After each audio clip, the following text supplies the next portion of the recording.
السلام علیکم ورحمۃ اللہ وبرکاتہ۔ الحمدللہ آج 20 اگست 2026 کو ہماری قرآن کلاسز نمبر 29 کی اسٹوڈیو ریکارڈنگ ہونے جا رہی ہے۔ آج ہم سورہ بقرہ کی آیت نمبر 83 سے آنورڈ سٹارٹ کریں گے۔ بسم اللہ الرحمن الرحیم۔ وَإِذْ أَخَذْنَا مِيثَاقَ بَنِي إِسْرَائِيلَ، جب ہم نے بنی اسرائیل سے وعدہ لیا، جب ہم نے بنی اسرائیل سے پختہ عہد لیا، لا تعبدون الا اللہ، کہ اللہ کے سوا کسی کی بات نہ کرنا،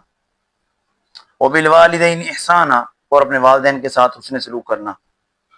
وذی القربى، اور صاحب قرابت کے ساتھ، رشتہ داروں کے ساتھ، والیتامى والمساکین، اور یتیموں کے ساتھ اور مسکینوں کے ساتھ، وقولوا للناس حسنا، اور لوگوں کو ہمیشہ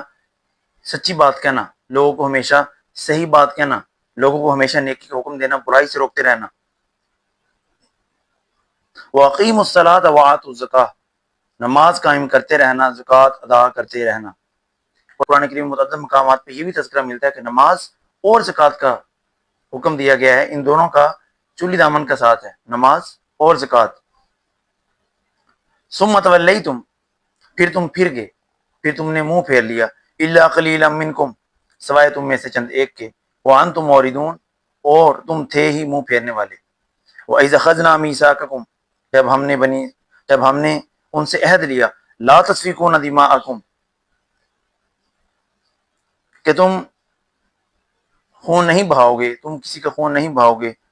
ولا تخرجون انفسکم، اور نہ اپنوں میں سے کسی کو نکالو گے، من دیارکم، اپنے گھروں سے، ان کے گھروں سے ان کو جلاوطن نہیں کرو گے، ثم اقررتم، پھر تم نے اقرار کیا، وانتم تشہدون، اور تم اس کے گواہ تھے۔ یعنی پچھلی آیت مبارکہ میں بنی اسرائیل نے اللہ تعالیٰ سے وعدہ کیا کہ اللہ، ہم تیرے حکم کو بجا لائیں گے، ہم کسی کو ناحق قتل نہیں کریں گے،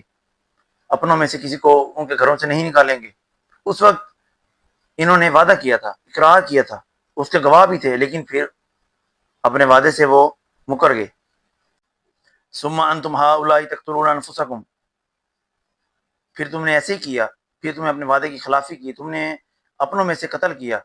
لوگوں کو، وتخرجون فریقا منکم، اور اپنوں میں سے لوگوں کو گھروں سے نکالا، من دیارہم،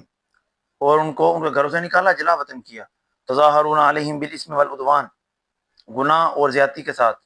ڈٹائی کے ساتھ، زبردستی، اپنے طاقت کے زور پر تم نے ان کے ساتھ زیادتی کی۔ وَإِن يَأْتُوكُمْ أُسَارَىٰ، جب تمہارے پاس کسی کو قیدی بنا کر لایا جاتا ہے،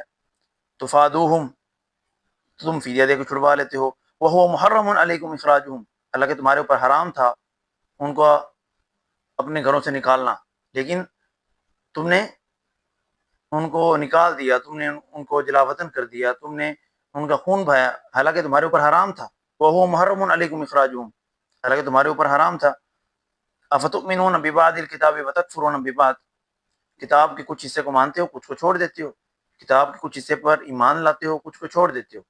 یہ بنی اسرائیل کا تذکرہ کیا جا رہا ہے، لیکن معذرت کے ساتھ آج ہمارے معاشرے میں بھی آپ دیکھیں، ہمارے مسلمان کمیونٹی کو بھی آپ دیکھیں، وہ کیا کرتی ہے، جو اپنی خواہشات کے مطابق چیز ہوتی ہے اس کو ایکسیپٹ کرتے ہیں، جو اپنی خواہشات کے مطابق یا اپنے سیکٹ کے مطابق نہیں ہوتے اس کو ریجیکٹ کر دیتے ہیں۔ فما جزاء من يفعل ذلك منكم، تو اس کی بھلا سزا کیا ہو سکتی ہے،